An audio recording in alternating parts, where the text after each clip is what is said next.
हर रात ये कब्रिस्तान जिंदा हो जाता था, क्योंकि एक मुर्दा लड़की अपनी कब्र से वापस आ जाती थी और उससे मिलने एक जिंदा लड़का खुद चला आता था।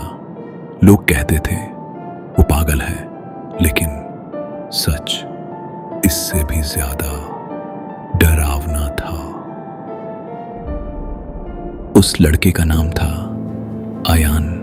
उम्र सिर्फ 22 साल, लेकिन जिंदगी ने उसे उम्र से पहले ही थका दिया था। ना कोई अपना, ना कोई घर, सिर्फ एक जगह थी जहां वो रोज लौट कर आता था। ये कब्रिस्तान दिन भर वो यहां का काम करता था।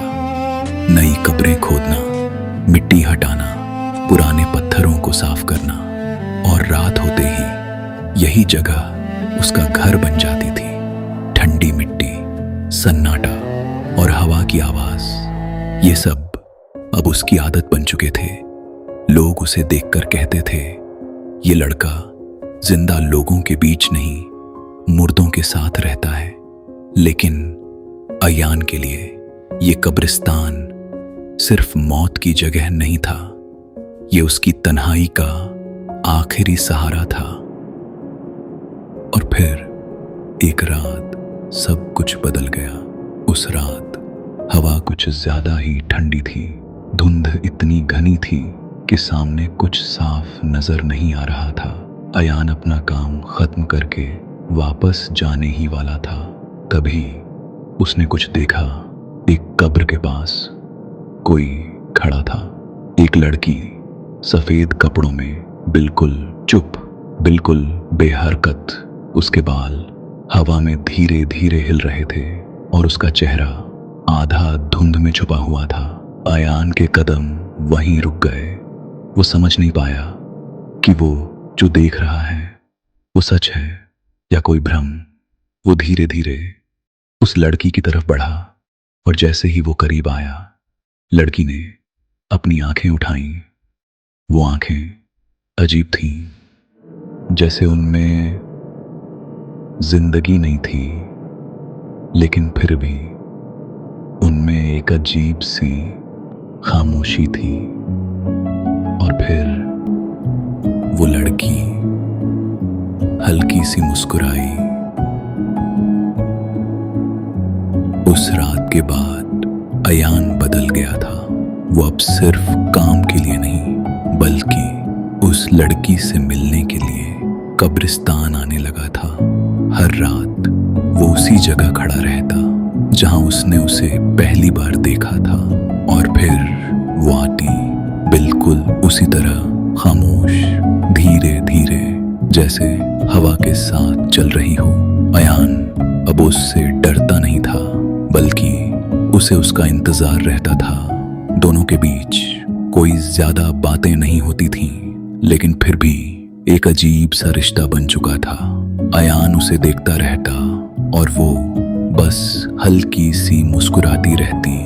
कभी कभी वो अयान के पास आकर खड़ी हो जाती, इतनी करीब कि उसकी ठंडी सांस अयान को महसूस होती। लेकिन अयान ने कभी उससे ये नहीं पूछा कि वो कौन है या कहां से आती है, क्योंकि कहीं ना कहीं वो सच जानने से डरता था। लेकिन हर कहानी में एक सच छुपा होता है, जिससे इंसान जितना भागे वो उतना ही करीब आता है।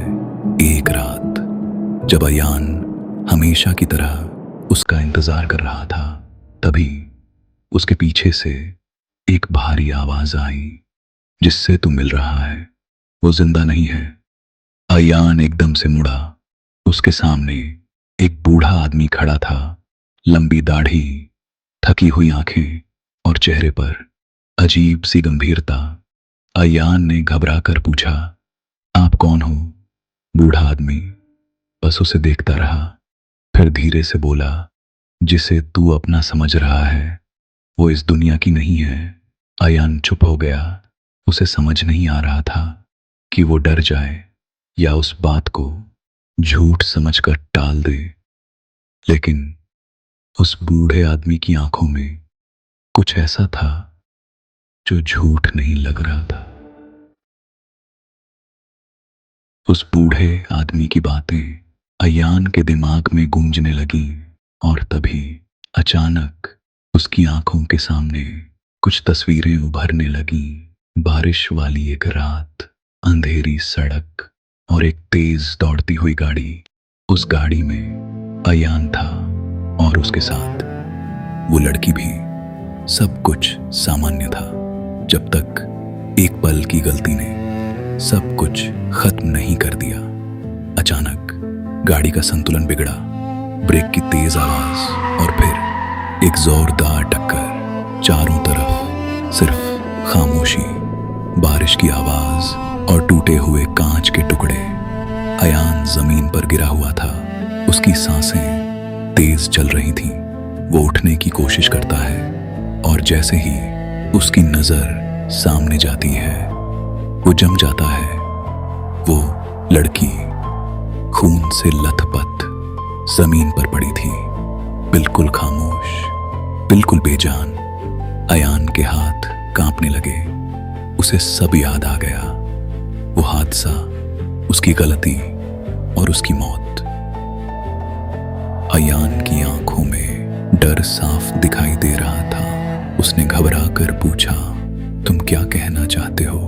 बूढ़ा आदमी धीरे धीरे उसके करीब आया और बोला, जिससे तू हर रात मिलता है वो कोई और नहीं, तेरे अतीत की परछाई है।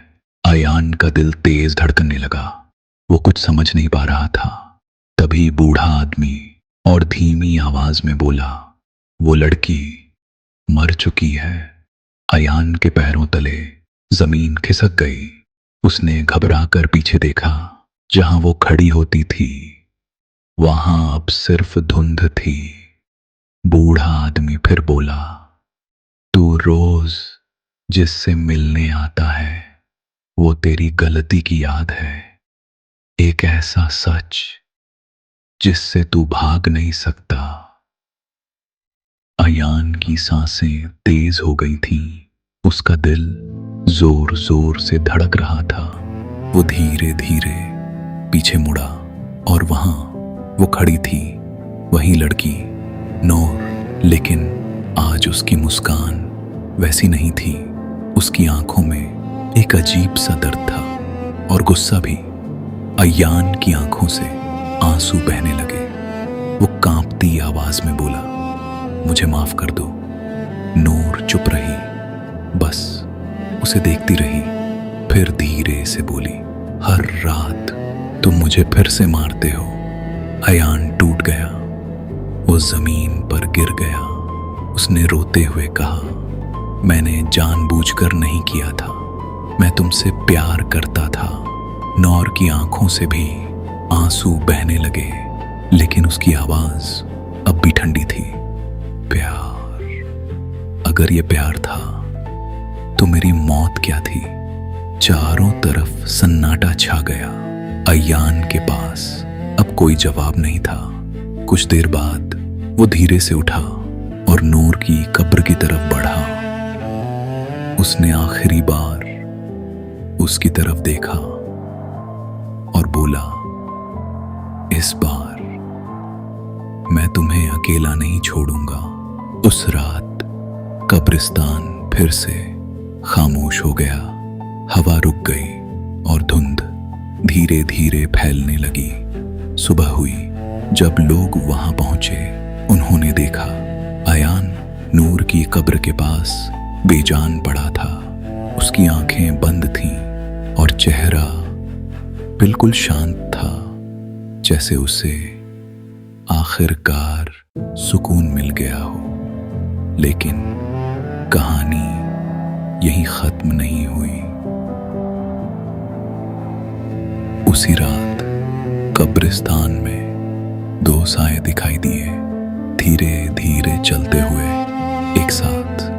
वो थे अयान और नूर। अब दोनों एक ही दुनिया में थे, जहां ना जुदाई थी, ना कोई दर्द, सिर्फ खामोशी और साथ। जिंदगी से नहीं, मौत से पूरी होती है। और अगर आपको ऐसी कहानियां पसंद हैं तो इस सफर का हिस्सा बनिए, क्योंकि यह तो बस शुरुआत है।